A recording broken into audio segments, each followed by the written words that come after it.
Hey guys, so today I'm going to do my fall nail polish picks, and really this is just for fun. I mean, obviously wear whatever you want for nail polish at any time, but it's fun just to, you know, put aside a few polishes and, you know, pick out what you want to use. It's not technically fall yet, but I've been already in fall mode wearing fall makeup colors, fall nail polish colors, but really when it comes right down to it, who's to say what is a fall color? Because what you would think of when you think of fall may not necessarily be what is in like the collections and so forth. So anyways, wear what you want, but these are my fall nail polish picks. So the one that I have on right now, I just got this the other day and I saw somebody talking about it in a magazine and it seemed like a good idea to me, so I went on the hunt for it and I had a heck of a time finding this. So even though it's in their core line, it was very difficult to find, and that is Essie Russian Roulette. And it's a red, and I just painted my nails with it right now. And the thing that I like about this is that it's basically a red, but it has just a hint of orange to it. So if you wanted to do either a red or an orange or an orangey red on your lips, it wouldn't clash. So it kind of broadens the spectrum a little bit. But yeah, I had a heck of a time finding this, and it's been in their line for since I think the beginning. I think it's one of their core products. And the place where I ended up finding it was Kohl's, and I wanted to pass that along because when you think of nail polish, you don't usually think of Kohl's when you think of Essie nail polish, but if there's a color that you're on the hunt for and you can't find it, try Kohl's because they have a huge Essie rack with pretty much all the colors. So that's where I found it. And I had looked at like Ulta and places that I would normally buy Essie, and they didn't have this in the rack, and you know they have a huge Essie display at Ulta. So yeah, I like that this is a red, predominantly red with just a very slight orange. Okay, the next one I'm going to show you is what I had on in my last few videos, and that is OPI Kiss Me on My Tulips. Now this polish was originally released in their Dutch collection as a limited edition polish, but it was so popular, like right from the get-go, that they decided to make it permanent, and you can buy that anytime you want. It's a fuchsia pink with a really nice shine to it. When I got it as part of one of the mini sets, and at the time I remember thinking to myself that, you know, this was really pretty and too bad it was limited edition. Well, it wasn't limited edition for very long because that was the color that really flew off the shelves, and I think there's actually more than one shade from the Dutch collection that made it to the permanent line. So all I have is this Benny, and it's just a really pretty bright fuchsia with a shine to it. And this is what I mean, how you don't really think of fuchsia as being a fall color, but it works. It works with a lot of other colors that you would normally wear in the fall, because I am right back into my neutral phase again, doing neutral on my eyes, and I've been really enjoying doing a neutral eye with a bright lip. So this works because I like to try to coordinate my nail polish with my lips if I can, not necessarily match so much as just coordinate it. I mean, if it matches, great, but it just kind of pulls everything together. So that's OPI Kiss Me on My Tulips. If you want to see what it looks like, the last 3 videos, I'm gonna say, I had this on and I love it. It's a great fuchsia. The next one I'm going to show you is something that I just picked up recently, and this is one of the new Milani color statement polishes. Now you might recall when these first came out, I bought let's see, I bought a pale pink one, and then I bought something else which I'm going to talk about again in a second, and I think that might have been it. I think I just bought 2 to try, one regular and one special effects. So I decided that I would pick up one more to kind of see how it fit into my opinion about the polishes, and this is called Teal. I have it on my toes right now, which, you know, kind of a strange color to put on your toes, but never had teal toes before, so I figured I'd give it a try. So yeah, that's Teal, and what's awesome about this is a one coater. Now, that's the thing though with Milani nail polishes, they're all different. The new formulation is not consistent across the board. Some of the colors are awesome, some of the colors are okay, some of the colors not so great. And a lot of what I'm saying, I'm going by what I've heard from other people, from feedback from people who've bought a lot of these. And but what I can tell you is the Teal is a one coater. So if you just need to slap one coat of polish on your nails and go, you're in a hurry, you don't have a lot of time to do a big time full-on manicure, this is a good one.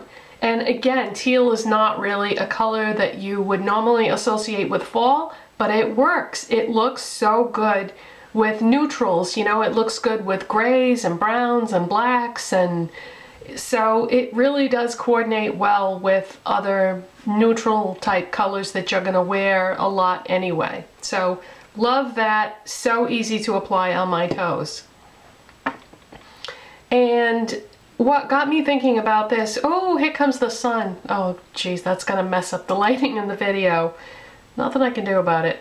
This is Milani Color Statement, and it's number 1 Pearl Plexed Sheer, and what it is it's a sheer frosty like special effects thing. If you like to do a statement nail, I didn't do it today because I just finished painting my nails.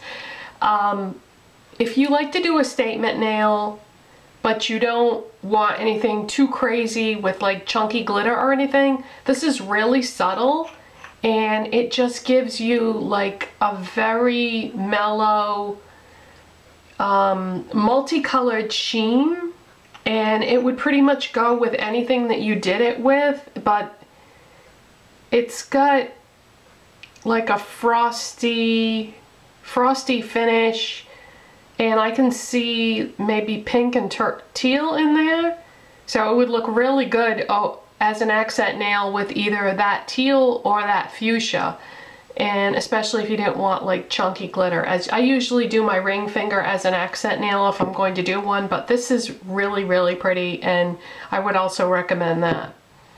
Now, as far as base coats and top coats go, I just want to touch upon that briefly about what's been going on with what I've been using. I have been using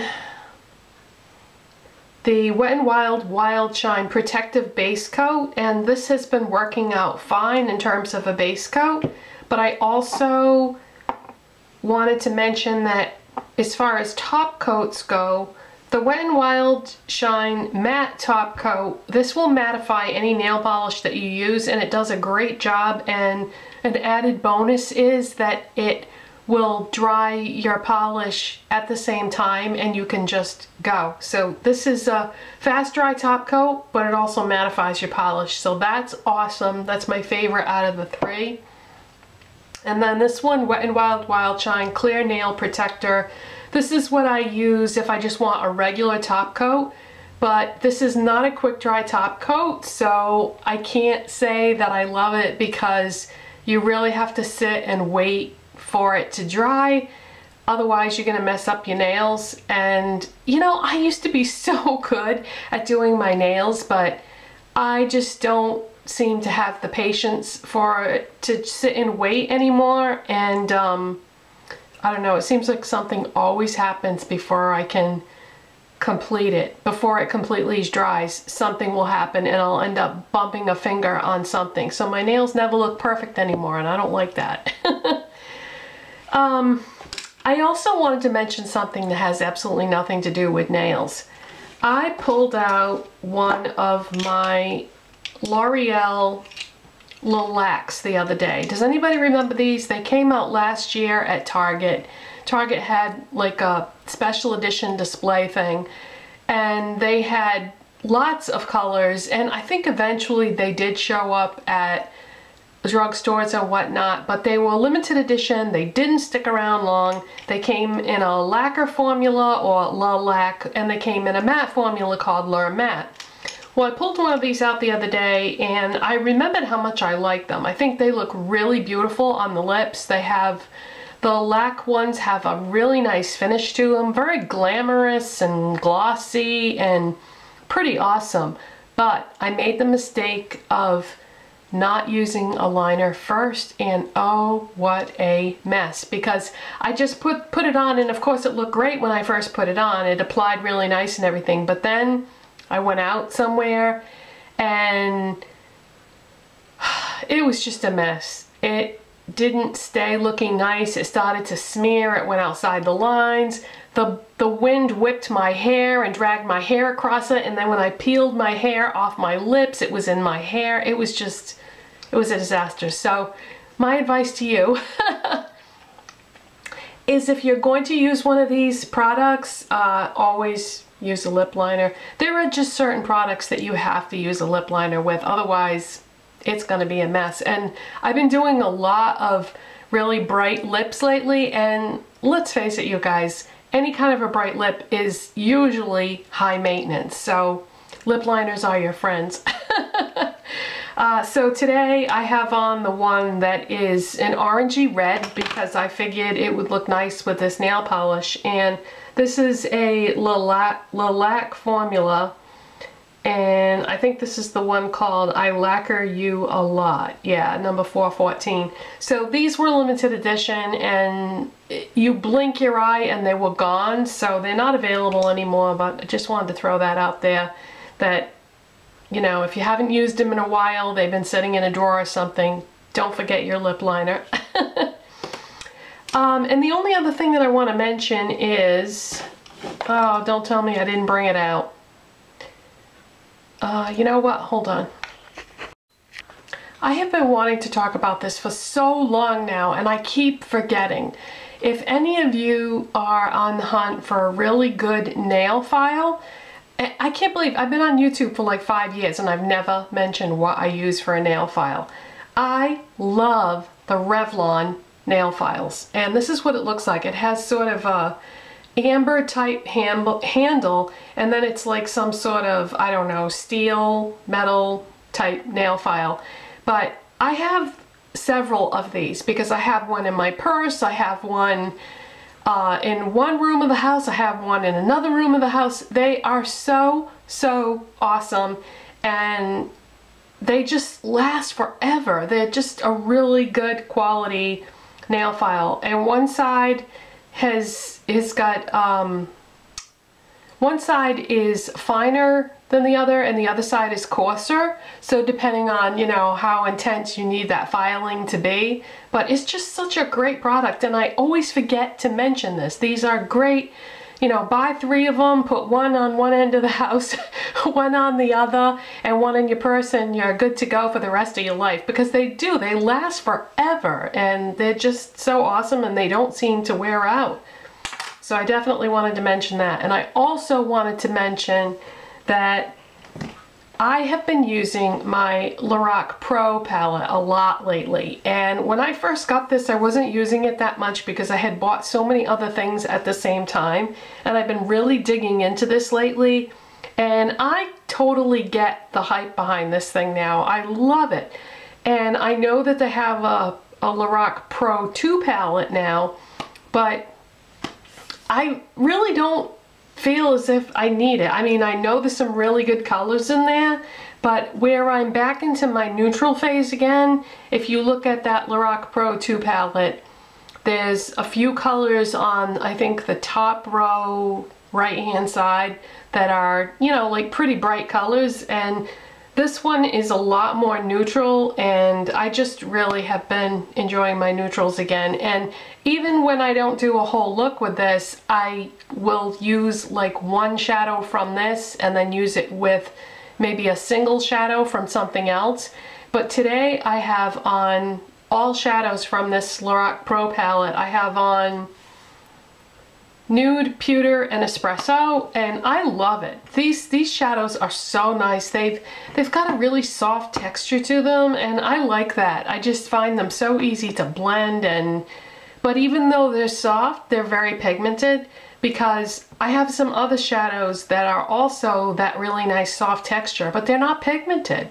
So these are really great. If you have been on the fence about getting this for a long time and you haven't picked it up yet, I really recommend this. This is a nice palette, and I just wanted to give you some feedback on it because I hadn't really talked about it at all since I bought it, and it's just because I really didn't get a chance to use it much because I'm always trying to use something new that I bought or do a certain color scheme, or I don't know, I just basically have too much makeup, so it's really hard to use everything that I buy consistently or enough to form a big opinion on it. But that is a great palette, and I totally understand now why it was so hyped on YouTube there for a while. I was really late to the party with that palette because I got it way after everybody else did. So now I'm kind of taking a look at the other things that are in the Lorac line, and you might remember I said that I was getting money for my birthday, so I have actually already used some of that money to buy some of the things that I've been showing you recently in haul videos, but I have a little bit left, and I think I might get the Lorac Unzipped palette because it's all neutrals, and I've just been loving my neutrals lately. So if any of you have that palette, can you just let me know if you like it? Do you reach for it very often? What do you think of the color selection? Because it looks like a good one to me, but I'd like to get some feedback from you guys because, you know, it's nice to get some feedback. Alright, so the sun is doing crazy things. It's like going black in this room and then it comes out in full force, so that's probably driving you crazy, but I'm sorry. I'll let you go and I will see you next time. Bye!